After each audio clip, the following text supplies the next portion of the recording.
El preámbulo es una declaración formal y solemne efectuada por los constituyentes que tiene fuerza normativa como el resto de la Constitución, que precede su articulado y que contiene las decisiones políticas fundamentales sobre el Estado y las personas. ¿Cuál es el contenido del preámbulo? El preámbulo básicamente contiene declaraciones sobre los siguientes puntos: titularidad del poder constituyente, preexistencia histórica de las provincias, fines y objetivos de la Constitución, destinatarios de la Constitución, la invocación a Dios, filiación justnaturalista, plena juridicidad de la Constitución. Vamos a ver el contenido siguiendo el texto del preámbulo.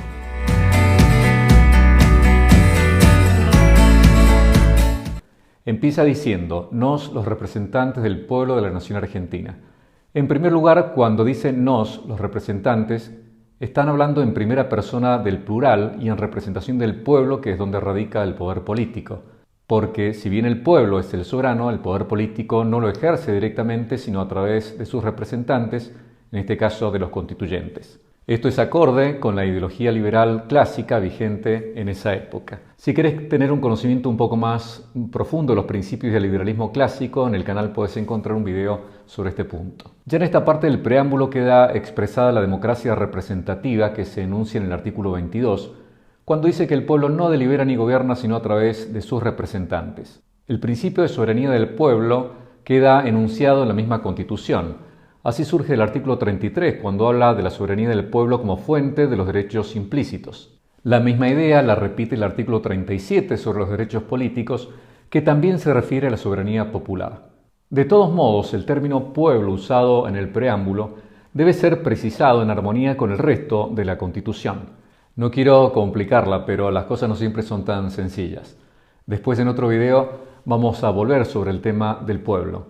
Pero por ahora te dejo un par de ideas porque pueden serte útiles. Así, pueblo parece significar población y cuerpo electoral. La Constitución se refiere a población en el artículo 4 cuando trata de los fondos del Tesoro Nacional. Población es el conjunto de personas que conforman la sociedad. Por otro lado, pueblo es el cuerpo electoral, según se desprende del artículo 45, cuando dispone que los diputados son elegidos directamente por el pueblo de las provincias. O sea, pueblo no es el conjunto de individuos, es la población y, en un concepto más restringido, el cuerpo electoral. La palabra nación fue incorporada por la reforma de 1860, cuando se incorpora Buenos Aires en reemplazo de la palabra confederación del texto del 53. Por nación puede entenderse el gobierno federal, pero aquí también aparecen varias interpretaciones que vamos a dejar para un video aparte. Reunidos en Congreso General Constituyente. Este congreso se reunió en Santa Fe y fue quien sancionó la Constitución en 1853. Es un congreso general porque contó con representantes de todas las provincias, con excepción de Buenos Aires, que se incorporó en 1860. Se lo llama constituyente porque en ejercicio del poder constituyente originario se reúne precisamente para dictar la Constitución del Estado. Por voluntad y elección de las provincias que la componen, el preámbulo reconoce la preexistencia histórica de las provincias y de los pactos que celebraron. En ese entonces eran 13 provincias más el Estado de Buenos Aires, que se incorpora como provincia en 1860. Cuando habla de las provincias que componen la nación, se refuerza la idea de que la palabra nación significa el Estado federal. Aunque la redacción origina algunos problemas de interpretación, por ejemplo, si las provincias son preexistentes a la nación, ¿cómo puede decirse que la componen?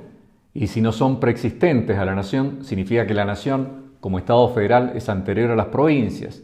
Entonces, ¿para qué nos reunimos en un Congreso Constituyente si el Estado ya está constituido? O quizá por provincia debe entenderse ciertas unidades poblacionales, pero que no son estrictamente provincias. Lo podemos ver con más tiempo después. Ni siquiera los doctrinarios se han puesto de acuerdo sobre estos asuntos. ¿A vos qué te parece? ¿Las provincias son anteriores o aparecen con el Estado Nacional? Podrías dejar la opinión en los comentarios. En cumplimiento de pactos preexistentes, son esos acuerdos que firmaron las provincias antes de la Constitución. Son varios, por ejemplo, el Pacto Federal de 1831, el Acuerdo de San Nicolás de 1852, etc. La doctrina también entiende que hay que incluir en esos pactos preexistentes al Pacto de San José de Flores, que es de 1859. Por el cual, entre otras cosas, se acordó la incorporación del Estado de Buenos Aires a la entonces Confederación Argentina. Después el preámbulo comienza a enumerar los objetivos, que son 6. El primer objetivo enumerado es el de constituir la Unión Nacional. Recordad que estamos en un periodo de muchos desencuentros y luchas internas. A los constituyentes les mueve esta finalidad política. Buscan la unión, pero no les interesa la uniformidad, que todos piensen lo mismo y sean lo mismo. La unidad implica cohesión porque tenemos unos mismos valores, principios, historias y proyectos. Pero la unidad es compatible con la diversidad y riqueza de muchos componentes. En lo inmediato, esto se lograría dando origen a un Estado federal sobre la base de esas provincias preexistentes, respetando las diferencias y pluralismo cultural. En la Constitución se concreta jurídicamente esa unidad federativa en muchas cláusulas, pero puntualmente por el artículo 5, que reconoce la autonomía provincial pero dentro del Estado federal, y a partir del artículo 121, al comenzar el título segundo de la parte orgánica sobre los gobiernos de provincia. Afianzar la justicia. El Poder Judicial se organizará especialmente a partir del artículo 108 y otras cláusulas se encargarán de proteger la división de poderes y la independencia del Poder Judicial. Pero los constituyentes no se están refiriendo solamente a la administración de justicia. Los constituyentes desean alcanzar la realización de la justicia como el principal valor jurídico político. Se trata de lograr una nación justa y para ello es necesario gobernantes justos y pueblo justo. En la visión naturalista de la Constitución, para comprender mejor este objetivo, quizá haya que acudir a la virtud de la justicia, en la concepción de la filosofía clásica. Consolidar la paz interior. Los constituyentes querían terminar definitivamente con las luchas civiles y encauzar los naturales disensos en el marco de la normalidad política. Actualmente el preámbulo sigue siendo el mismo, por eso resulta necesario no olvidar este objetivo en concreto, sabiendo que la paz y la tranquilidad de la nación debe ser el ideal a perseguir, especialmente con la actuación política. La paz es la tranquilidad en el orden, y el orden se logra con justicia, de la que el preámbulo trata en primer lugar. Es que no hay paz sin justicia.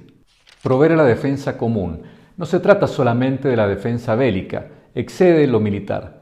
Se trata de defender lo que es propio de la nación argentina, obviamente empezando por su integridad territorial, pero también defendiéndola de toda agresión a su cultura, su idiosincrasia, sus valores, tradiciones, sus ideales, su vocación pacífica y tolerante, su amor a la libertad, a la familia, la diversidad. En otras palabras, defender lo que es común a todo el pueblo argentino.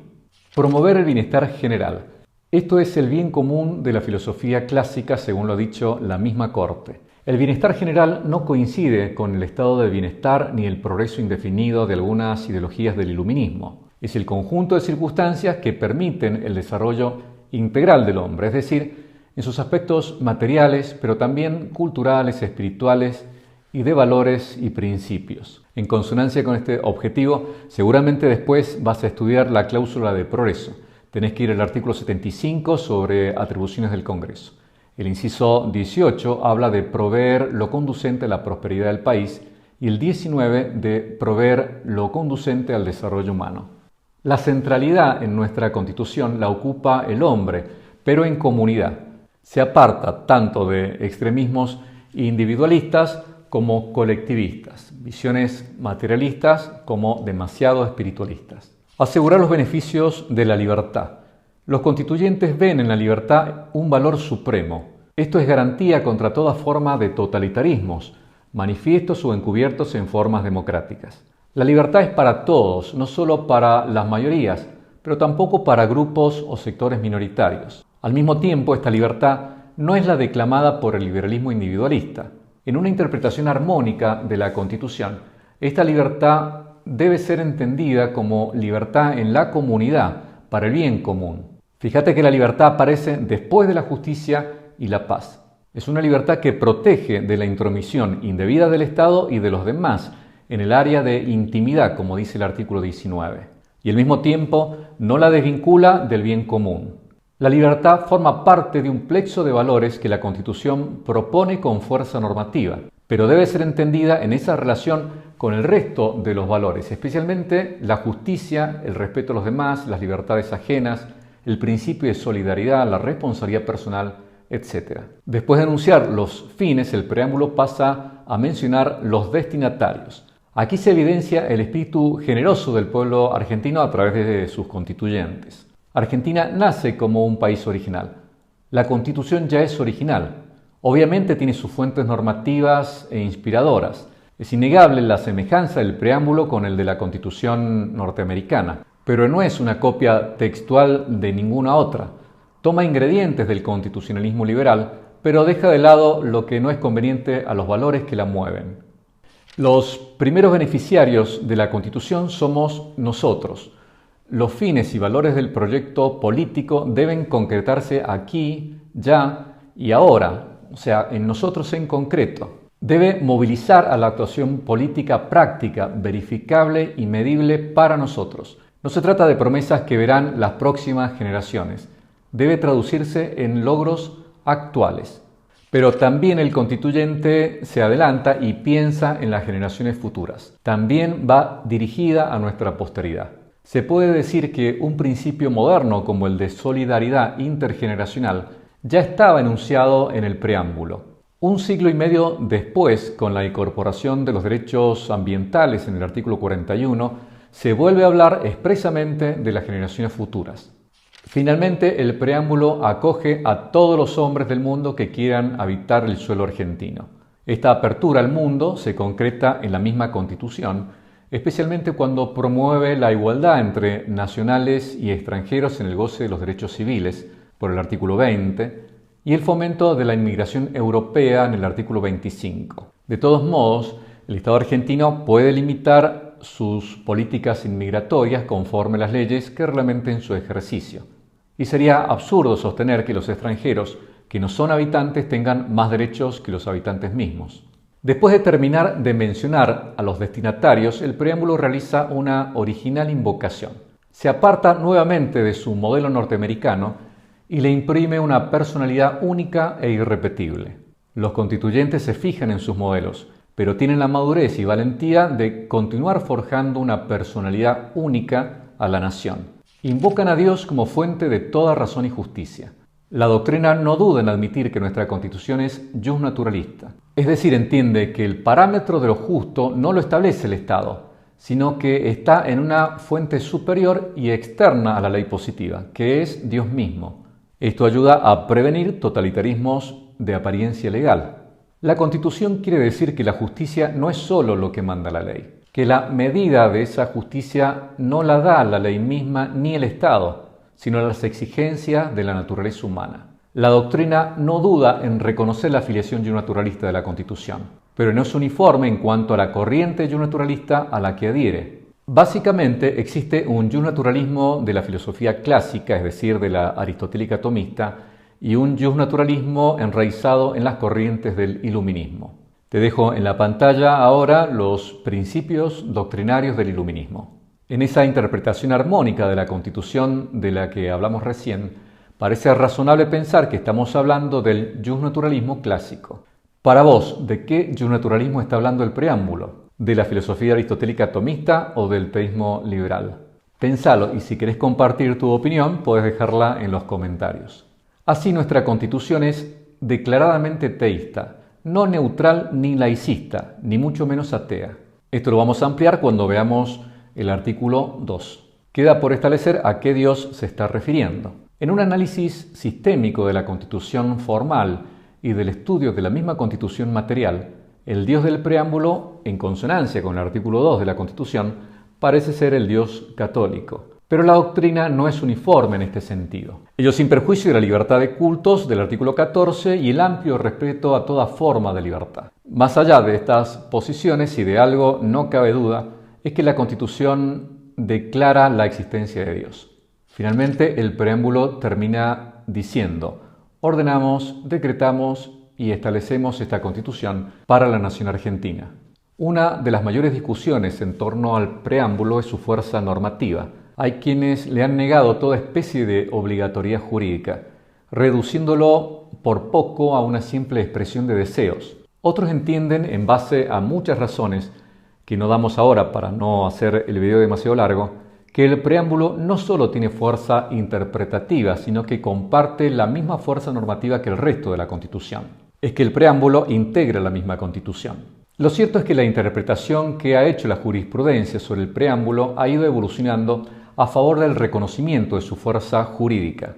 Así, de reconocer valor interpretativo a sus cláusulas, se ha avanzado hasta la aceptación de su valor legal, otorgando a sus objetivos, en especial al de alcanzar la justicia, plena operatividad. La jurisprudencia ha ampliado los mismos derechos constitucionales partiendo del mismo preámbulo, entendiendo el valor justicia en el sentido de la filosofía clásica como justicia conmutativa, distributiva y social. Por ejemplo, a través de sentencias que admitieron la actualización monetaria de la indemnización por despido ilegítimo en el empleo público.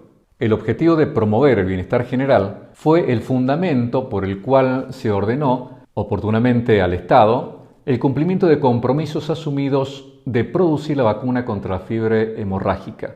También del preámbulo han emanado deberes de los poderes políticos. Por ejemplo, la justicia ha entendido que la atribución de dictar el estado de sitio deriva del objetivo del preámbulo de proveer a la paz interior y promover el bienestar general. Bueno, se puede seguir profundizando, pero dejamos acá. Espero te haya sido útil, seguimos en contacto y nos estamos viendo. Chao.